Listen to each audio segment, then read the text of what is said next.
Okay, today we're cracking open a cold case file that's more than 2,000 years old. We're going full CSI on one of the most famous assassinations in all of history, the murder of Julius Caesar. So, picture this. The scene of the crime is the Roman Senate. The victim is Julius Caesar, the most powerful man in the world at the time. And the killers? They weren't strangers. They weren't foreign enemies. Nope, they were his friends, his allies, the very people he trusted the most. This whole thing was an inside job. So how in the world do you solve a murder this old? Well, lucky for us, we have two key pieces of evidence that have actually survived all this time. We're going to dig into them, piece together the timeline, and figure out the motive. You ready to play detective? Let's go. All right, first up, we have a transcript. This has been pieced together from historical accounts, and it gives us Caesar's final conversations. This is like our window into his state of mind right before he was killed. And right away, we get our first clue, and it is a chilling one. Caesar is telling his friend that his wife, Calpurnia, has been having these horrible nightmares about him being murdered, and she's just begging him not to go to the Senate. I mean, talk about a red flag. But then, in comes his good friend Mark Antony, and he completely downplays it. He's like, it's just a bad dream, don't worry about it. Now, is he just trying to be a good friend and calm him down? Or is he, maybe without realizing it, lowering Caesar's guard? But Caesar is still really shaken up. When Brutus shows up to walk with him, Caesar confides in him. And it's not just his wife's dream anymore. He says a soothsayer, basically a fortune teller, also warned him. You can really feel how scared he is here, opening up to a man he thinks is his closest friend. And this is a huge moment in our investigation. Brutus doesn't just say, don't worry. He calls it nonsense. And then he dangles the ultimate bait. He tells Caesar everyone's waiting at the Senate to crown him king. He's creating this sense of urgency, basically pushing him right out the door and into the trap.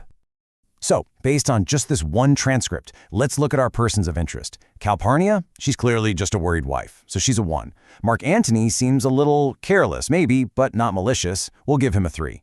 But Brutus, his direct manipulation and that whole king story, he's a solid 8 out of 10. He is definitely our prime suspect right now. But that's just our first piece of evidence. Now, let's turn to our second document. And trust me, this one is about to blow the whole case wide open. You see, this letter was never, ever meant to see the light of day.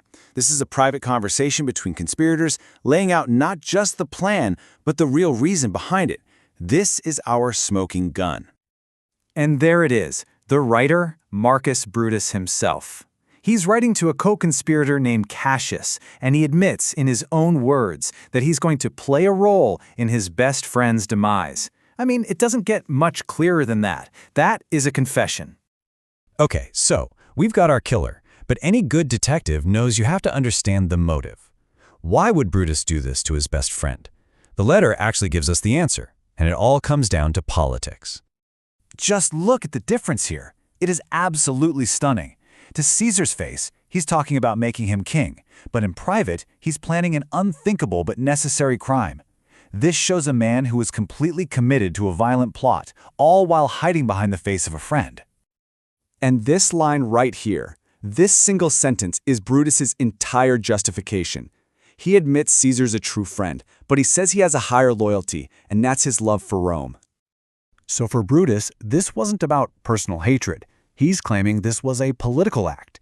He believed that Caesar becoming a king for life would be the end of the Roman Republic. So in his mind, this assassination wasn't murder. It was a patriotic sacrifice for the greater good of Rome. Okay, now it's time to connect all the dots and deliver the final verdict.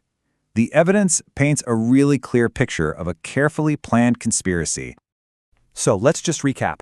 First, Caesar had multiple, clear warnings. Second, Brutus actively manipulated him to make sure he went to the Senate anyway. Third, we have a secret letter, a confession, that not only proves Brutus did it, but also names his accomplice Cassius. And finally, we have a clear political motive. So our final verdict on who is involved? Marcus Brutus is a 10 out of 10. He was the key. He was the trusted friend who delivered the ultimate betrayal. And his co-conspirator, Cassius, who helped hatch the plan, he scores a solid 9. These two sealed Caesar's fate. So the case is officially closed, but the debate? That's far from over. Brutus betrayed and murdered his friend, but he claimed he did it to save his country. So I'll leave you with this question. Based on everything we've seen, was he a patriot fighting against a tyrant, or was he a traitor who killed his friend? The verdict of history? Well, that's for you to decide.